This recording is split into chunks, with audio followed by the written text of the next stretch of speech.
Hey guys, இன்னைக்கான வீடியோவில் ஒரு சூப்பரான ஒரு தாய்லாந்து படத்தை தான் பார்க்க போகிறோம். இது ஒரு பேய் படம் தான், ஆனால் இதோட ஒன்லைன் மட்டும் சொன்னேன்னு வச்சுக்கோவேன், அது மொத்தமாக ஸ்பாயில் ஆன மாதிரி இருக்கும். ஸோ இப்போ அங்கே கதைக்குள்ளேயும் போகலாம். இந்த படத்தோட பேர் ட்ரெயின் டு டெட் 2024 தான் ரிலீஸ் ஆச்சு. ஸோ இப்போ அங்கே கதைக்குள்ளேயும் போகலாம். நீங்கள் பார்த்துக்கிட்டு இருக்கிறது எக்ஸ்பிளைன் பண்ணுறோம். சப்ஸ்கிரைப் பண்ணிக்கோங்க, பெல் ஐக்கனை ஆல்ல போட்டுக்கோங்க, ஃபாலோ பண்ணிக்கோங்க. இப்போ அங்கே கதைக்குள்ளேயும் போகலாம். கதையோட ஆரம்பத்தில் ஒரு பெரிய காடை அப்படியே அழிச்சிட்டு அந்த இடத்துல ஒரு புது ரயில்வே ட்ராக் ஒன்று உருவாண்டு போகிறாங்க போல. ஸோ அதனால அதுக்கான வேலையெல்லாம் பார்த்துக்கிட்டு இருக்கானுங்க. அதே டைம்ல அன்னைக்கு நைட்டு காட்டுறானுங்க. அந்த டேக்க போற இன்ஜினியர்கிட்ட ஒருத்தர் வந்து சொல்லிக்கிட்டு இருக்கான், இந்த மாதிரி நீங்க இதை பண்றதுனால அவளுக்கு பெரிய கோவம் வரும், நீங்க இந்த மாதிரி பண்ணாதீங்க, சீக்கிரம் இந்த வேலையை நிப்பாட்டிட்டு உங்க வீடு பக்கம் போற வேலையை பாருங்க, இல்லனா அதுக்கு சாவை தாண்டி பெரிய தண்டனையா நீங்க எல்லாம் அனுபவிக்க அப்படின்னு சொல்லல, எல்லாத்தையும் நாங்க பாத்துக்கிறோம், நீங்க வந்து கிளம்புடா அப்படிங்கிற மாதிரி சொல்லி அவனுக்கு அனுப்புறானுங்க. அப்படியே கட் பண்ணாக்கா டாக்குன்னு சொல்லிட்டு ஒரு எம்ப்ளாயா இங்க வேலை பார்த்துக்கிட்டு இருக்கான். அப்ப இன்னொருத்தர் சொல்றான், எல்லா வேலையும் முடிச்சு போயிட்டானுங்க, நீ மட்டும் ஏன் இங்கே இருக்க அப்படின்னு சொல்லி கேட்கல, இந்த மாதிரி என் ஒய்ஃபுக்கு இந்த தடவை நான் நிறைய பணம் அனுப்பணும், ஏன்னா நிறைய வேலை இருக்குல்ல, அதனாலதான் நான் பார்த்துக்கிட்டு இருக்கேன், உனக்கு அதே மாதிரி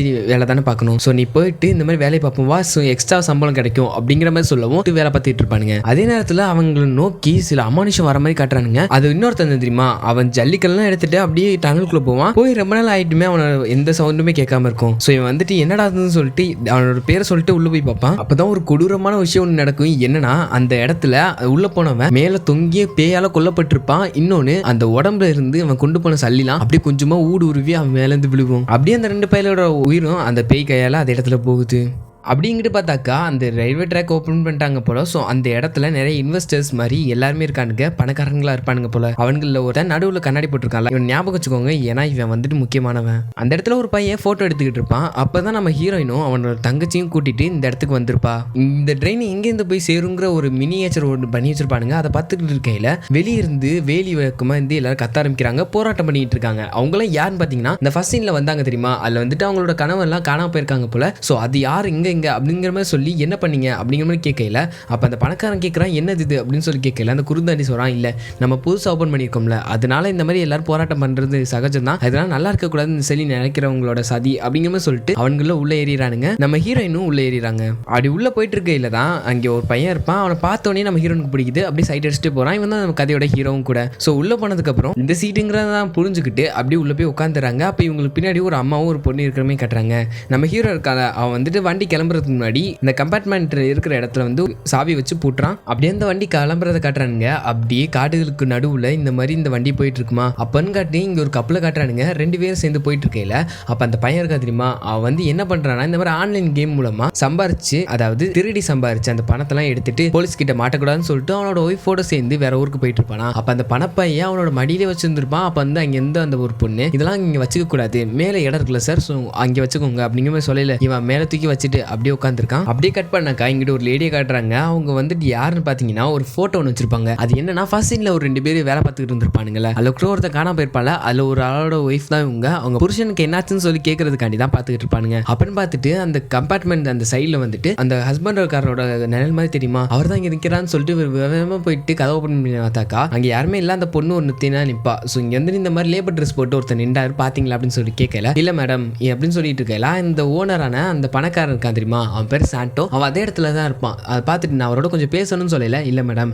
நீங்கள் அங்கே போகக்கூடாது, அதெல்லாம் ஹையர் பீப்புள் இருக்கிற இடம், ஸோ நீங்கள் போய் உட்காருங்க, உங்களுக்கு ஏதாவது சாப்பாடு தேவைன்னா நான் வந்து கொடுக்குறேன் அப்படிங்கிற மாதிரி அந்த பொண்ணு சொல்லவும் சரின்னு சொல்லிட்டு இவங்களும் அமைதியாக போய் அவங்க இடத்துல உட்காந்துக்கிறாங்க. இங்கிட்ட அக்கா கரையும் தங்கச்சி கரையும் பேசிக்கிட்டு இருக்கல. அப்போ இந்த அக்கா கரை வந்துட்டு என்னமோ எழுதிக்கிட்டே இருப்பா டைரியில். அப்போ வந்துட்டு என்னன்னு சொல்லி அப்படின்னு சொல்லல, காட்டுவேன் ஆனால் ஒரு நாள் காட்டுவேன் அப்படின்னு சொல்லிட்டு அதை மூடி வச்சிருவாளா. போடி லூசுன்னு சொல்லிட்டு வேடிக்கை பார்த்துக்கிட்டு இருக்கல. வெளியே ஒரு காக்கா பறந்துக்கிட்டு இருக்கும். அதை உத்து பார்க்கல டமால் வந்து இடிக்குமா, இவளுக்கு அள்ளு கிளம்பிடுது. ஐயோ என்னடா இதுன்னு சொல்லிட்டு யோசிச்சுக்கிட்டு இருக்கல. பாத்ரூம் வருது, நான் போயிட்டு வந்துடுறேன்னு சொல்லி அக்கா சொல்ல, நானும் வரக்கான்னு இவளும் சொல்லுவா. இல்ல நான் போயிட்டு வந்துடுறேன்னு சொல்லிட்டு அவ போவாளா. அங்க போய் பார்த்தாக்கா பாத்ரூம்ல ஏற்கனவே பல பேர் இருப்பானுங்க. ஸோ அதை விட்டுட்டு அடுத்த கம்பார்ட்மெண்ட்ல போவோம்னு சொல்லிட்டு அவ அங்கிட்டு கிளம்ப இங்கிட்டு இருந்து அந்த டைரியை ஏற்கனவே ஓப்பன் பண்ணி பார்க்கறா. என்ன ஆயிருக்குன்னா, அவங்க அக்காவும் தங்கச்சி இருந்த அந்த போட்டோஸ் தான் இங்க நிறையவே இருக்கும். அதை பார்த்துட்டு இவ ஃபீல் பண்ணிட்டு இருக்கல. அதுல என்ன இருக்குன்னா, ஒரு விதமான அந்த மருந்து இல்லாதனால ஏதோ ஒரு பிரச்சனை இருக்குங்கிறது மட்டும் புரியுது. அது என்னன்னு சொல்லிட்டு தெரியல. அதுக்கேற்ற மாதிரியே அந்த அக்கா கறி பாத்ரூம்குள்ள இருந்து அப்படியே வாந்தி எடுத்துக்கிட்டு இருப்பா. எடுத்து முடிச்சதுக்கு அப்புறம் வரும் அதே இடத்துல தான் அந்த ஃபர்ஸ்ட் அந்த செத்த பேயுமே இருக்கும். ஸோ கண்டுக்காம அப்படியே மூஞ்சி கழுவிட்டு அவ ஒரு மாதிரி நிக்க இங்கிட்ட பார்த்தாக்கா ஒரு அம்மாவும் ஒரு பொண்ணு இருந்திருப்பாங்கல்ல. ஸோ அவங்க இருந்த இடத்துல வந்துட்டு ஏதோ ஒரு பேய்க்கு ராசாகிற மாதிரி காட்டுறானுங்க. அப்படியே எங்கிட்ட பார்த்தாக்கா அந்த பைலட் இருப்பான்ல அவன் ஓட்டி இருக்கிற இடத்துல காட்டுறானுங்க. ஏதோ ஒன்று டம்மு தட்டவும் என்னடான்னு சொல்லி போய் பாடுறாங்கிற மாதிரி அவன் கத்துறான். போன அக்கா கரையை காணுமேன்னு சொல்லிட்டு தங்கச்சி போன் அடிச்சு பாப்பா சிக்னல் கிடைக்காது. ஸோ நம்மளே போய் தேடிடுவோம்னு சொல்லிட்டு போயிட்டு இருக்கல ஃபர்ஸ்ட் கம்பார்ட்மெண்ட்ல இருக்க மாட்டா. அவ வேற இடத்துல இருப்பான்னு சொல்லிட்டு அவன் அந்த இடத்த நோக்கி போயிட்டு இருக்கல. இங்க ஒரு சின்ன பொண்ணு இருந்திருப்பா தெரியுமா. அவ வேற ஒரு சின்ன பொண்ணு அப்படியே கூப்பிடுற மாதிரி தெரியுது. பக்கத்துல போன ஒரு பேய் அது அப்படியே கத்துது. இன்னொருத்தனை காட்டுறானுங்க. அந்த இடத்துல வந்துட்டு அந்த பேய் வந்து ரொம்ப கத்துது. அவன் ரொம்ப கதறான். அப்படியே அந்த ட்ரெயினுமே டனலை தாண்டி வெளியே வருது. வெளியே வந்ததுக்கு அப்புறம் இவ போயிட்டு அக்கா எங்கேக்கா போனன்னு சொல்லிட்டு பேசிக்கிட்டு இருப்பாளா. அப்பதான் 2 பேரும் நோட்டீஸ் பண்றானுங்க. பின்னாடி அந்த கபார்ட் பண்ணி காணும். எங்கடா உன்னை காணுமே சொல்லிட்டு இவங்க 2 பயந்துகிட்டு இருக்கல. நல்ல வேளை அவங்க முன்னாடி இருந்து இந்த இதுக்கு வந்திருப்பாங்க. பாத்ரூம் போகிறதுக்காண்டி வந்திருப்பாங்க. இல்லைன்னா இவங்களும் அதோட போயிருப்பானுங்க. ஸோ இதை வந்துட்டு நம்ம ஹீரோட்ட வந்து சொல்லல என்னங்க சொல்றீங்க அப்படின்னு சொல்லிட்டு வந்து பாக்குறான். அதே மாதிரி ஒரு கம்பார்ட்மெண்ட்டை காணும். அந்த பையன் வந்துட்டு நான் பாத்ரூம் போகணும் விலகையான்னு சொல்லல. இல்ல சார் அங்கிட்ட தண்ணி வரல. ஸோ நீங்க முன்னாடி இருக்க கம்பார்ட்மெண்ட்ல போங்கன்னு சொல்லல. அந்த பாத்துறான் என்ன காணும் அப்படின்னு சொல்லிட்டு இருக்கையில எல்லாருமே பேனிக்காக ஆரம்பிக்கிறானுங்க. அது ஒன்றும் இல்லை சார் அது ஏதோ கோளாறுனால கலந்து போயிடுச்சு. ஸோ நாங்கள் இன்னும் கூடிய சீக்கிரத்தை கண்டுபிடிச்சிருவோம் அவங்களை காப்பாற்றிடுவோம். அதனால நீங்க வந்து கவலைப்படாதுன்னு சொல்லி எல்லாரும் அமைதியாயிரானுங்க. இதுக்கப்புறம் நம்ம ஹீரோயினும் அந்த கம்பார்ட்மெண்ட்லேயே போய் உட்காந்துருப்பாங்களா அப்படின்னு பார்த்துட்டு ஹீரோயின் வந்துட்டு நான் பாத்ரூம் போயிட்டு வந்துருன்னு சொல்லிட்டு சொல்லல. இருக்க நான் வரேன்னு சொல்லல. இல்ல நான் வந்து போயிட்டு வந்துடுறேன் எனக்கு ஒரு மாதிரி கேரா இருக்கு ஒரே காஃபி மட்டும் பிடிச்சி வை அப்படின்னு சொல்லிட்டு அவ போக இங்கிட்ட வந்து டாக்டர் வந்துட்டு இந்த தங்கச்சிக்காரிக்கு ஃபோன் பண்ணுவாங்க. எப்பயுமே எங்க அக்காவுக்கு தானே ஃபோன் பண்ணுவீங்க இந்த தடவை எனக்கு பண்ணிக்கீங்கன்னு சொல்லல. இல்ல உங்க அக்கா வந்துட்டு திரும்ப செக்கப்புக்கு கூட்டு வரணும். அவ 2-3 நாளா ஃபோனே அடிக்க மாட்டேங்கிற அப்படின்னு சொல்லல. நோய் தான் அவளுக்கு சரியாயிருச்சு அப்படின்னு தானே சொன்னீங்க அப்படின்னு சொல்லல.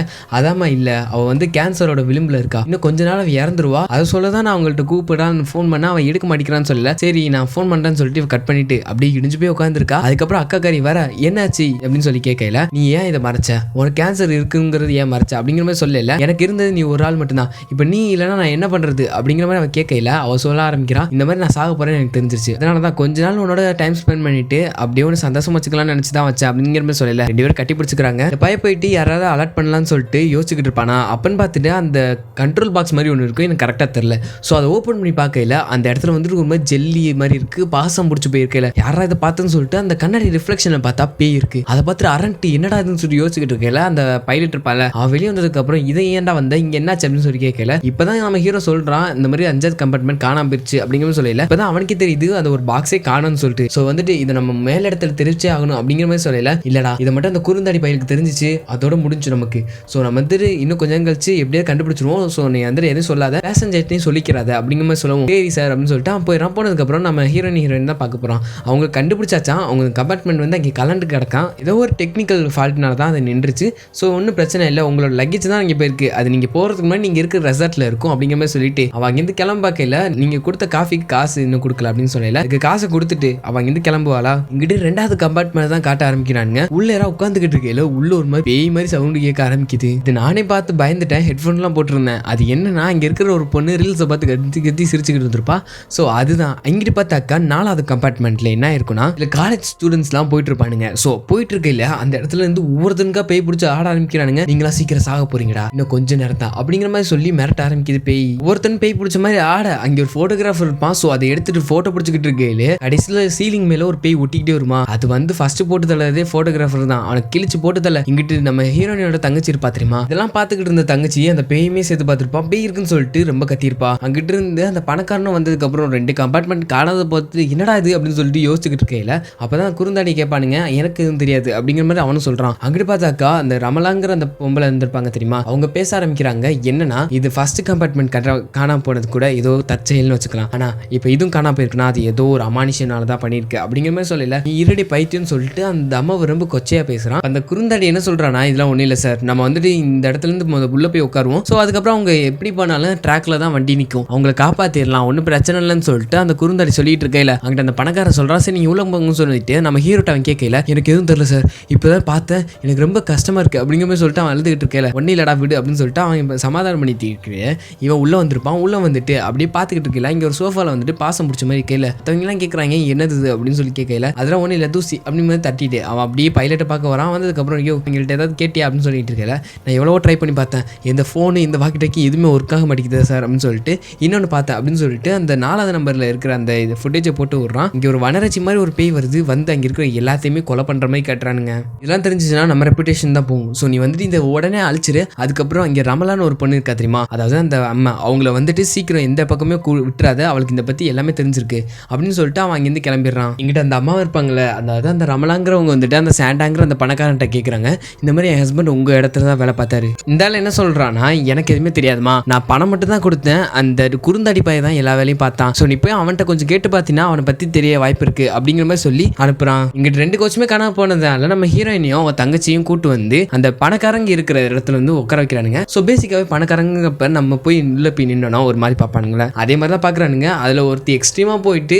சென்டரில் அடிக்கிறான் நாருதுன்னு சொல்லிட்டு. ஸோ அப்போ என்ன ஆகுதுன்னா, அங்கே ஒரே ஒரு சீட்டு தான் இருக்குது, உட்காரு அப்படிங்கிற மாதிரி உனக்கு தான் முடியலங்கிறது சொல்லல, இல்லை நீ உட்காருன்னு சொல்லிட்டு தங்கச்சி உட்கார வச்சுட்டு நம்ம ஹீரோயின் போயிட்டு அப்படியே பேச ஆரம்பிக்கிறான். இந்த மாதிரி இங்கே என்ன நடக்குதுன்னு சொல்லி உனக்கு நல்லா தெரியும், என்ன நடக்குன்னு கொஞ்சம் சொல்லி தான் தொலைய அப்படிங்கிற மாதிரி சொல்லல. அவனுக்கு எதுவுமே தெரில, பாவம் அவன் எதுவுமே தெரில மேடம் அப்படிங்கிற மாதிரி தான் சொல்கிறான். எனக்கு மேல் ஃபார்ம் பண்ணுறாங்களோ அதை தான் நான் இங்கே உங்கள்கிட்ட சொல்லிட்டு இருக்கேன், எனக்கு எதுவுமே தெரியாது அப்படிங்கிற மாதிரி அவன் சொல்கிறான்.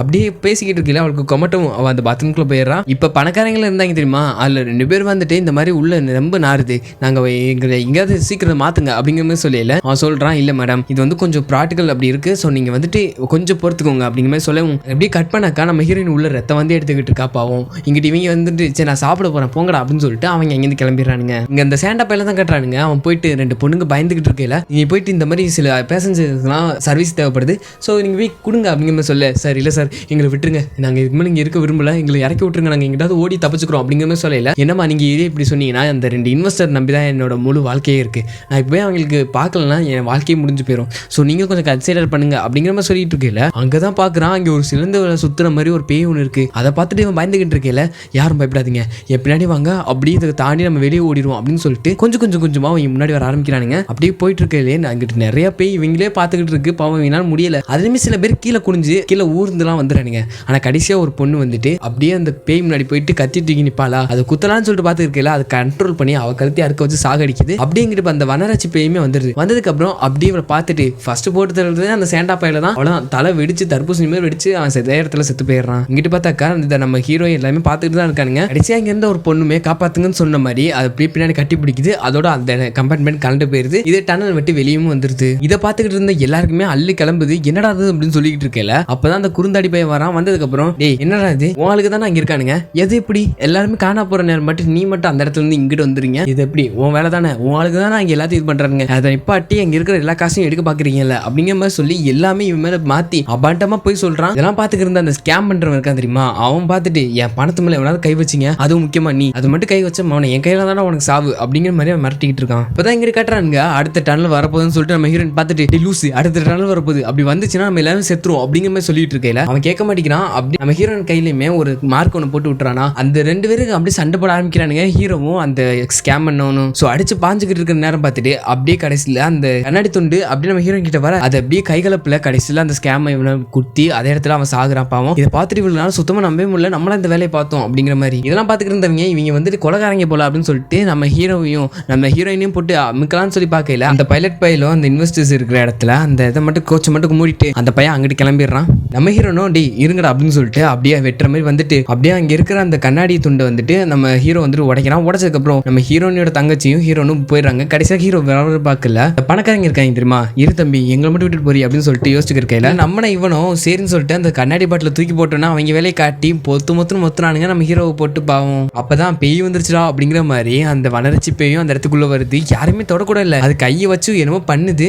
இங்கிட்டு எல்லாருமே அப்படியே பறக்க விடுது. எல்லாரும் தலை வெடிச்சு சாகுறானுங்க, உடம்பு வெடிச்சிருது. பாவம் வெடிச்சு சாகுறானுங்க. அப்படியே எல்லாத்தையும் கொண்டு முடிச்சதுக்கு அப்புறம் ஒருத்தர் முன்னாடி போயிட்டு அப்படியே ஆன் கத்துமா கரைஞ்சோட காத்தோட காத்த போக இந்த கேப்பை பயன்படுத்தி அவங்க போயிடறானுங்க. ஒருத்தி கையெல்லாம் நீட்டுவா, ஆனா அதை பிச்சுக்கிட்டு போயிருது. இங்கிட்டு பார்த்தாக்கா நம்ம ஹீரோ போயிட்டு அந்த பைலட் சொல்றான் வண்டி நிப்பாட்டி தொலை, இல்லைன்னா எல்லாரும் அடுத்த டனலுக்கு வந்தோடனே எல்லாரும் செத்து போவோம் அப்படிங்கிற மாதிரி சொல்லவும் போலான்னு சொல்லி பார்ப்பான். அப்ப அந்த குறுந்தாடி பையன் நல்ல மாதிரி அந்த சாவியை வாங்கிட்டு உள்ள போயிட்டு நான் தான் சொல்றேன் போட அப்படின்னு சொல்லிட்டு அங்க இருக்கிற இந்த கோ பைலட்டை சொல்றான். எங்க அவர் காணும்னு சொல்லிட்டு இருக்கையில அவன் வரமாட்டான் நிப்போ அப்படின்னு சொல்லி அவன் ஃபுல் ஸ்பீடா போயிட்டு இருக்கான். இங்கிட்டு பார்த்தாக்க இவன் வந்துட்டு நான் தானே இங்க பைலட்டு கதவு திறடா பார்ப்போம் அப்படின்னு சொல்லிட்டு கதவு திறந்துட்டு உள்ள வந்ததுக்கு அப்புறம் வண்டி ஸ்லோ பண்ணியே அவன்டான்னு சொல்லிட்டு எல்லாரும் சண்டை போட ஆரம்பிக்கிறானுங்க. அங்கிட்டு இவன் தடுக்கிறதுக்காண்டி நம்ம ஹீரோ உள்ள வருவானா. ஸோ 3 பேரும் சண்டை போட்டுக்கிட்டே இருக்கையில கடைசியில் என்ன ஆகுதுன்னா ஒரே எத்துவான். அவன் கதவை உடச்சிட்டு வெளியே போயிட்டு போஸ்ட் மரத்தை இடிச்சு அதே இடத்துல சதறி சாகுறான். ஸோ அவனை கட்டி வச்சுட்டு அப்படியே வண்டி ஸ்லோ பண்றானுங்க. ஆனா அது ஆக்சிடென்ட் அப்படியே குத்தி முத்தி அப்படியே வந்து கீழே இருந்து எல்லாருக்குமே பத்திரமா லேண்ட் ஆயிடானுங்க. ஆனா அதுக்கப்புறம் தான் தெரியுது அடுத்த டன்னை தாண்டினா தான் அவங்க அங்கிட்டு போக முடியுங்கிறது. அவங்க என்ன சொல்றாங்கன்னா சரி ஓகே அப்ப நம்ம வந்து இந்த காட்டு வழியே நடந்தோம்னா காலையில் விடியறதுக்குள்ள நம்ம ரெசார்ட்டை போய் சேர்ந்துடலாம்னு சொல்லல. சரி ஓகேன்னு சொல்லிட்டு எல்லாம் பிளான் போட்டுக்கிட்டு இருக்கானுங்க. இப்பதான் அந்த ரமலாங்கிற அந்த அம்மா இருப்பாங்களா, அவங்க வந்துட்டு அவங்க ஹஸ்பண்டோட போட்டோ இவன்ட்டு காட்டிட்டு இவனை பத்தி என்ன தெரியுமா அவனுக்கு, அவர் எங்கே போனாலும் தெரியல, அன்னைக்கு உன்கிட்ட தான் வேலைக்கு வந்தாருன்னு சொல்லல, கடவுள் மேல ஆணையா எனக்கு எதுவுமே தெரியாது அப்படிங்கிற மாதிரி அவன் சொல்ல, என்னது உனக்கு எதுவும் தெரியாதா அப்படிங்கிற மாதிரி அந்த பைலட் என்னமோ சொல்ல ஆரம்பிக்கிறாப்ல. மலையை சுத்திட்டு போற மாதிரி தான் ஃபர்ஸ்ட் வந்து அந்த ட்ரெயின் பாதை இருந்திருக்கு. ஆனா இந்த குறுந்தாடி பாதை தான் சொல்லியிருக்கான், எப்படா சுத்திட்டு போனா எல்லாருமே சாட்டிஸ்ஃபை ஆக மாட்டாங்க, எதுவுமே வேடிக்கை பார்த்துட்டு போக முடியாது. ஸோ நம்ம இப்போ என்ன பண்றோம்னா அது நடுவில் உள்ள பொழந்துட்டு போறோம், மடம் இருந்தா குடையிறோம், அங்கே அதாவது மரம் இருந்தா தூக்கி வீசுறோம் அப்படிங்கிற மாதிரி சொல்லல. அந்த ஊரோட அந்த தலைவர் ஒருத்தர் இருந்திருப்பாரு. ஸோ அவர் வந்து சொல்றாரு, இல்ல இந்த மாதிரி நீங்க பண்ணக்கூடாது, பண்ணீங்கன்னா அது பெரிய பிரச்சனையை உண்டாக்கும், அங்கே வனரச்சுன்னு சொல்லிட்டு ஒரு ஆத்மா இருக்கு, அதுதான் இங்க இருக்க எல்லாத்தையும் காப்பாத்துது, நீங்க மட்டும் பண்ணீங்கன்னா அது ரொம்ப கோவமாயிரும் அப்படின்னு சொல்லி சொல்லியிருப்பாரு. ஸோ இதெல்லாம் கேட்டுட்டு இங்கே கடந்த சாவுன்னு சொல்லிட்டு அவனை உள்ள விட்டுட்டு இவங்கெல்லாம் வெளியே வருவானுங்க. வெளியே வந்த பார்த்தாக்கா ஒவ்வொரு பக்கம் ஒவ்வொருத்தனா இழுக்க ஆரம்பிக்குது, மிச்சம் இருக்கிறவங்க எல்லாம் காட்டுக்குள்ள தெரிச்சு ஓட ஆரம்பிக்கிறானுங்க. நம்ம ஹீரோவும் அவன் தங்கச்சியும் ஓடி போக அப்படியே அங்கிட்டு பார்த்தாக்கா உள்ள அவன் தனியா இருப்பானா, அப்படியே பக்கத்துல போக ஆரம்பிக்குது. இங்கிட்ட அந்த குறுந்தடிக்காரனை அப்படியே போட்டு தள்ளுது அந்த பேய். இங்கிட்ட பார்த்தாக்கா அந்த பைலட் அவன் போயிட்டு இருப்பானா, போயிட்டு இருக்கையில அந்த செத்த மக்கள் ஃபுல்லா அப்படியே அவன் கண்ணு முன்னாடி தெரிய ஆரம்பிக்கிறாங்க. நான் பார்க்க மாட்டேன், என்ன பார்த்தா கொண்டுருவீங்க அப்படின்னு சொல்லிட்டு போயிட்டு இருக்கையில அப்படியே அவனுக்கு காலி பண்ணுது. அது இங்கிட்ட பார்த்தாக்கா அந்த ரமேலாங்கிற அந்த பொண்ணும் நம்ம ஹீரோயினையும் அவளோட தங்கச்சின்னு சொல்லிட்டு அப்படியே போயிட்டே இருப்பாங்களா. அப்பன்னு பார்த்துட்டு அவன் சொல்றான், நீங்க போங்க, நான் எப்படியும் கனவை கண்டுபிடிச்சு தான் வரும்னு சொல்ல, உங்க கணவர் உயிரோட இருக்க வாய்ப்பே இல்லை, ஸோ வந்து தொலை அப்படின்னு சொல்லல. அவன் கேட்கவே மாட்டேங்கிறான். சரி சொல்லிட்டு போய்த்தான்னு சொல்லிட்டு இவங்க போயிட்டு இருக்கையில அப்பதான் அந்த வனரட்சி போய் அந்த மரத்துக்கு முன்னாடி நிக்கிறத பார்த்துட்டு ஒளிஞ்சு நிப்பா. அப்படியே பக்கத்துல வந்து கத்துனதுக்கு அப்புறம் கொஞ்ச நேரம் கழிச்சு முழிச்சு பார்த்தாக்கா இவளும் அவன் தங்கச்சியும் பக்கத்துல வேர்களால சூழப்பட்ட நிலையில இருக்க. அவ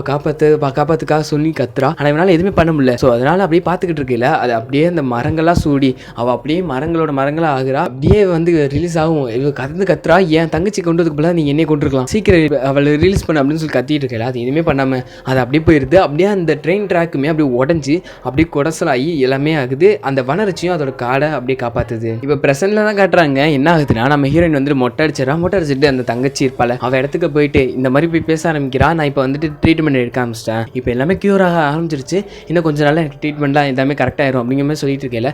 இதெல்லாம் பார்க்க தான் நீ இருக்க மாட்டேன் அப்படிங்கிறது நினைக்கையில தான் எனக்கு ரொம்ப கஷ்டமா இருக்குன்னு சொல்லிட்டு இருக்கேன். அப்படியே அந்த மரத்து மேலே இருக்கிற பூக்கள்லாம் அப்படியே பூக்க ஆரம்பிக்குது. இதை பார்த்துட்டு இன்னும் அவள் தங்கச்சி சாகலை, இன்னும் இந்த மரத்து வழியாக உயிரோட தான் இருக்காங்கிறத புரிஞ்சுக்கிட்டு அவள் இதோட இந்த படம் முடியுது. இந்த படம் எப்படி இருந்துச்சுன்னு சொல்லிட்டு நம்ம சேனலை சப்ஸ்கிரைப் பண்ணிட்டு அப்படியே பெல் ஐகானை தட்டிட்டு அப்படியே சொல்லிட்டு போங்க. பாய்.